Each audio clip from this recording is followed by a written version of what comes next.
आप सभी को मेरा नमस्कार। इस चैनल में आप सभी का स्वागत है। आज हम लेकर के आए हैं आपके लिए कि वैदिक विधि से, वैदिक गणित में वैदिक विधि से भाग कैसे करते हैं और भाग में भी हम ध्वजांक विधि से भाग किस प्रकार हल करते हैं, ये आज पढ़ने वाले हैं। लेकिन ध्यान देने की बात यह है कि भाग करने से पहले इस विधि के फॉर्मेट को और इस विधि के कुछ नियम हैं उनको समझने की ज़रूरत है। तो चलिए शुरू करते हैं कि इस विधि में क्या फॉर्मेट है और क्या इसके नियम हैं। तो सबसे पहले ध्यान दीजिए, भाग करने के लिए हमें एक भाज्य की और एक भाजक की आवश्यकता होती है। तो सबसे पहले हम एक इस प्रकार की संख्या ले लेते हैं ताकि हम उस पर भाग ऑपरेट कर सकें। तो अपना भाज्य और भाजक है, जिनमें सबसे पहले भाज्य लिखेंगे अपन 23,754। जैसे एक संख्या ली अपन ने 23,754, इसमें भाग देना है 74 यानी 74 का भाग देना है। विधि है अपनी ध्वजांक विधि। ये वैदिक गणित की विधि है जो बहुत ही आनंददायक और मनोरंजनात्मक भी है, साथ ही एक परीक्षा में पूछी जाने वाली विधि है। इसलिए सबसे पहले हम इसको फॉर्मेट में रखते हैं ताकि साथ साथ हम फॉर्मेट को भी समझ सकें। जब भी हमें भाग शुरू करना होता है तो इसका हमें एक फॉर्मेट बनाना होता है। तो सबसे पहले इसका फॉर्मेट यहाँ मैं बना लेता हूँ। फॉर्मेट होगा इस प्रकार से, अपने पृष्ठ को 3 खंडों में डिवाइड कर लेते हैं, जिसमें ये पहला खंड हो गया, ये दूसरा खंड हो गया, ये तीसरा खंड। चाहें तो हम यहाँ फर्स्ट, सेकंड और थर्ड पार्ट इसके लगा भी सकते हैं। बाकी ये अंडरस्टूड बात है कि अपने पूरे पृष्ठ के 3 खंड हो गए, 1, 2 और 3। इसमें यहाँ से कुछ एक लाइन छोड़ करके हॉरिजेंटल लाइन यानी क्षैतिज के समांतर एक रेखा या लाइन और खींच करके इस प्रकार से हम भाग का फॉर्मेट बना लेते हैं। अब आगे की बात है कि इस फॉर्मेट में हम ऊपर वाले भाज्य में दी गई संख्याओं को और भाजक में दी गए अंकों को कैसे व्यवस्थित करते हैं। इसलिए सबसे पहले ध्यान दीजिए कि ये जो पहला खंड है, इस पहले खंड में हम इस भाजक के इन दोनों अंकों को व्यवस्थित करेंगे। इसमें समझने की बात यह है कि अगर भाजक में एक ही अंक है तो ये विधि संभव नहीं है।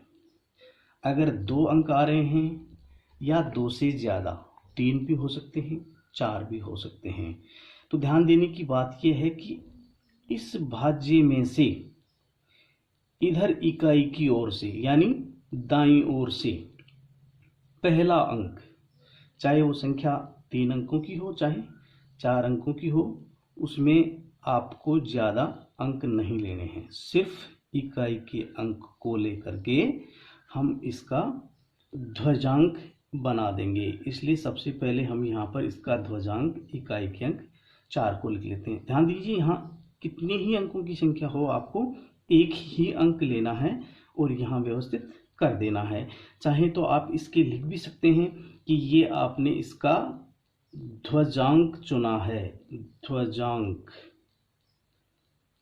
इसके बाद इस भाजक में से जो यहाँ पर अंक बच जाते हैं, जैसे कि यहाँ केवल 7 बचा है, हो सकता है आपकी 3 अंकों की संख्या हो तो यहाँ 2 अंक बच जाएंगे। हो सकता है आपके 4 अंकों की संख्या हो तो 3 अंक बच सकते हैं, लेकिन यहाँ पर शेष बचे अंकों को हम इसके मुख्यांक यानी इस 4 के नीचे से थोड़ा सा इधर खिसका करके लिख देते हैं और ये बन जाता है मुख्यांक। इस भाग के लिए ये बन जाता है मुख्यांक, जो कि एक नए भाजक का काम करेगा। ध्यान दीजिए, यहाँ पूरा भाजक था लेकिन ये मुख्यांक है वो अब नए भाजक के रूप में काम करेगा। अब मध्य खंड में हमें इन अंकों के आधार पर इस भाज्य वाली जो संख्या है इसके अंकों को व्यवस्थित करना है। तो ध्यान दीजिए, अपने ध्वजांक में जितने अंक आए हैं, यानी अपन ने 1 ही लिखा है, तो हम इसी 1 अंक के बराबर इस पूरे भाज्य में से भी केवल 1 ही अंक को तीसरे खंड में लिख देते हैं। तो ध्यान दीजिए, इसमें भी इकाई का अंक 4 ही आ रहा है, इसलिए इस अंक को हम इसके तृतीय खंड में लिख देते हैं। बाकी बच गए 2, 3, 7 और 5, इनको हम मध्य खंड में इसी पंक्ति में हम व्यवस्थित कर देंगे, जैसे कि 2, 3, 7 और 5। जब भाग का फॉर्मेट बन करके तैयार हो जाता है तो अब हमें इसका भाग शुरू करना होता है। तो सबसे पहले ध्यान देने की बात यह है कि अब नया भाजक 7 होने के कारण यहाँ से अंकों को लेकर के एक नया भाज्य तैयार करते हैं। जैसे कि मैं केवल 2 को लूँ तो ये भाज्य 7 से कम रह जाता है, इसलिए हमें अंक बढ़ाने होंगे। इसलिए अब की बार 2 के साथ 3 को भी शामिल कर लिया जाए, तो अपना नया भाज्य 23 हो गया। इसलिए नया भाज्य अपन 23 लेंगे। तो इसके नीचे पॉइंट टू पॉइंट लिखते जाएंगे। क्या लिखेंगे? सबसे पहला पॉइंट लिखेंगे नया भाज्य,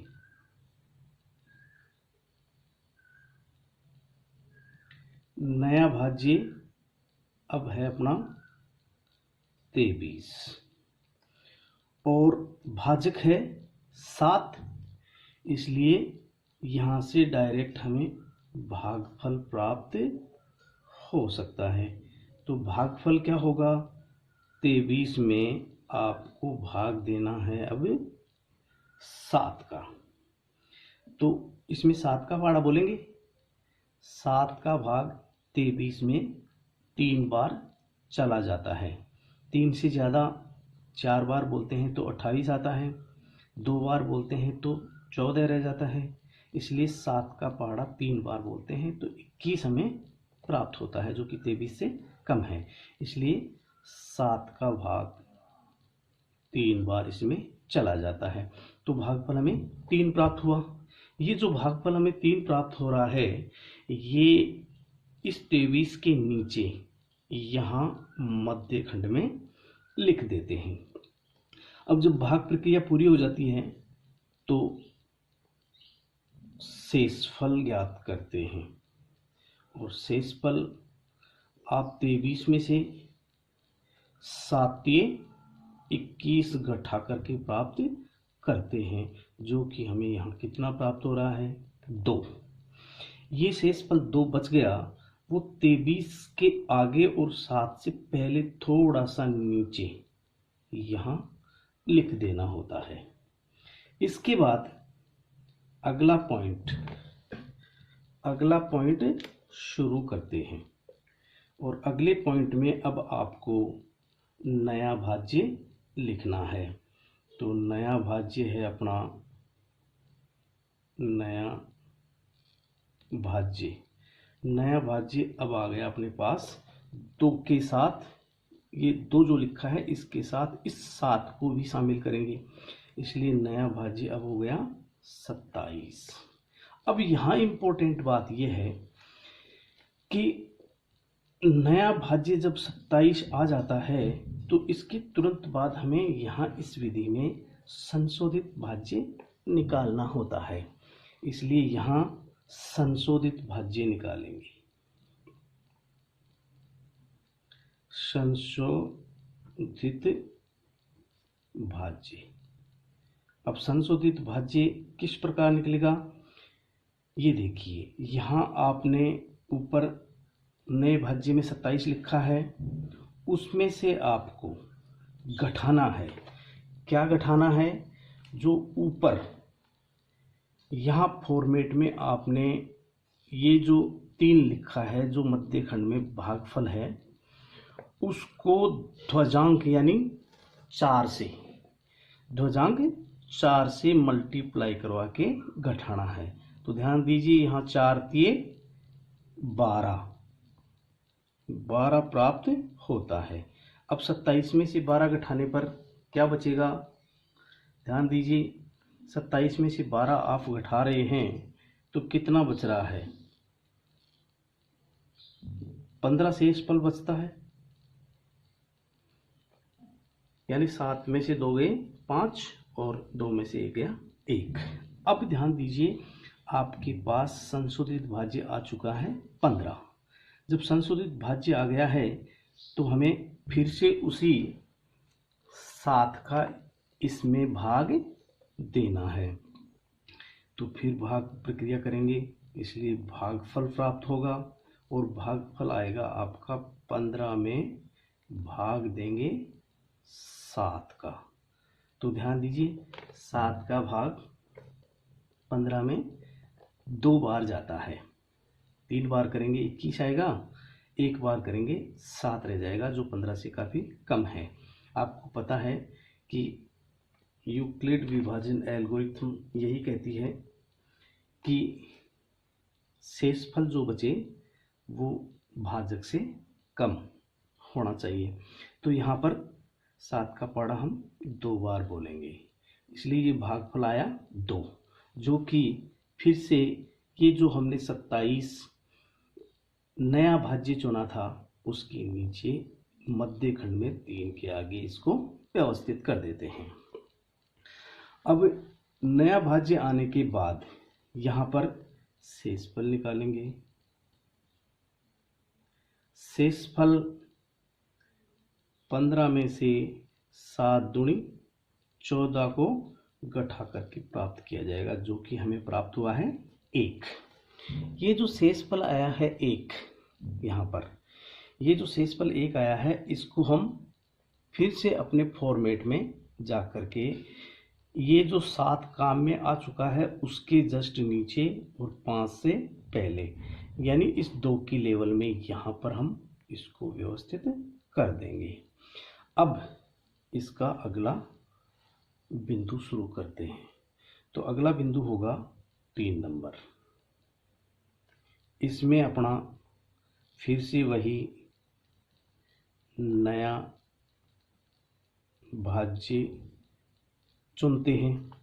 अब की बार ध्यान दीजिए नया भाज्य क्या होना चाहिए, तो अपने फॉर्मेट में जाकर के देखते हैं कि नया भाज्य इस 1 के साथ 5 को शामिल करने से प्राप्त होगा। तो यहाँ पर अपना नया भाज्य कितना हो जाएगा, 15 हो जाएगा, इसलिए यहाँ पर अपन 15 लिख लेते हैं। अब फिर वही प्रक्रिया शुरू करते हैं कि संशोधित भाज्य क्या होगा, संशोधित भाज्य। अब संशोधित भाज्य इसी 15 में से अब की बार अपने फॉर्मेट में से ये 3 का 4 के साथ गुणा हम घटा चुके हैं, ये दूसरी प्रक्रिया में निकाल चुके हैं अपन। यहाँ पर देखिए संशोधित भाज्य में अब की बार हम इस 2 को 4 से गुणा करके इसमें से घटाएंगे। तो 4 दूनी 8, 4 दूनी 8 घटाएंगे तो संशोधित भाज्य बचता है 7। अब हम भागफल ज्ञात करेंगे और भागफल में ध्यान दीजिए 7 में आपको भाग उसी नए भाजक जो कि यहाँ पर प्रथम खंड में नीचे मुख्यांक के रूप में लिखा है, इसका भाग देते हैं। तो यहाँ पर हम 7 का भाग दे देते हैं। आपको पता है 7 का 7 में भाग एक बार जाता है, इसलिए ये अपने पास भागफल आया है, जो कि वही मध्य खंड में नीचे वाले पार्ट पर 32 के आगे हम इसको 15 के नीचे व्यवस्थित कर देंगे। अब जब भाग पूरा हो जाता है तो हम शेषफल निकालते हैं। तो शेषफल 7 माइनस 7 एकम 7, तो यहाँ शेषफल बचता है 0। इस 0 को हम, अब ध्यान दीजिए, मध्य खंड में अंक समाप्त हो चुके हैं, तो शेषफल वाले इस लेवल में हम इस शेषफल को तृतीय खंड में लिखेंगे। तो तृतीय खंड है आपका ये वाला, इसमें 4 के नीचे इसको व्यवस्थित कर देंगे।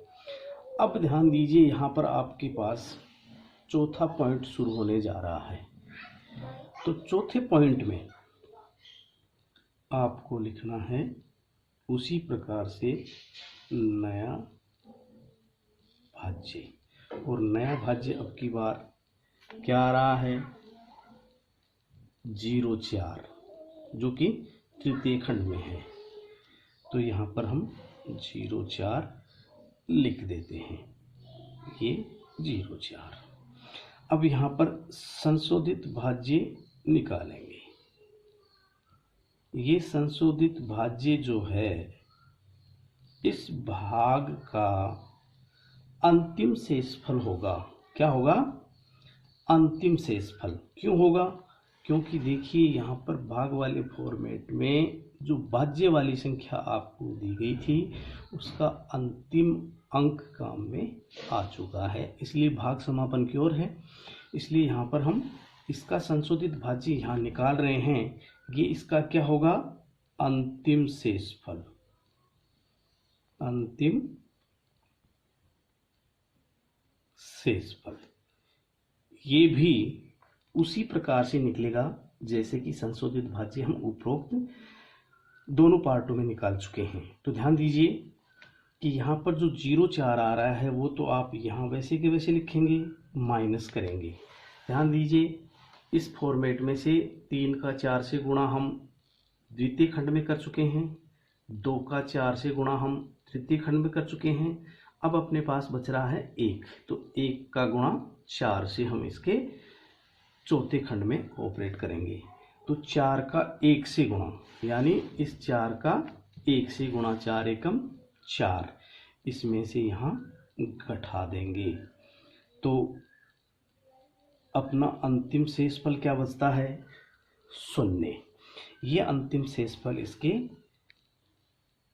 तृतीय खंड में यहाँ नीचे की ओर लिख देते हैं, जो कि 0 प्राप्त हो रहा है। अब आप ध्यान दीजिए कि इस फॉर्मेट की प्रक्रिया पूरी हो चुकी है। तो यहाँ पर जो मध्य खंड में ये जो मान आता है, यहाँ मध्य खंड में नीचे वाले भाग में यहाँ पर जो ये मान आता है, ये इस भाग का परिणाम यानी भागफल होता है। और इस तृतीय खंड में नीचे वाले भाग में यहाँ जो 0 लिखा हुआ है, ये इस भाग का शेषफल कहलाता है। इसलिए हम यहाँ पर इनको इंडिविजुअल भी लिख सकते हैं। भागफल आ रहा है 321 और शेषफल प्राप्त हो रहा है आपको 0। इस प्रकार हम ध्वजांक विधि से भाग प्रक्रिया संपन्न कर सकते हैं, और इस विधि के द्वारा हम अपने बोर्ड परीक्षा में अच्छे से अंक प्राप्त कर सकते हैं। धन्यवाद।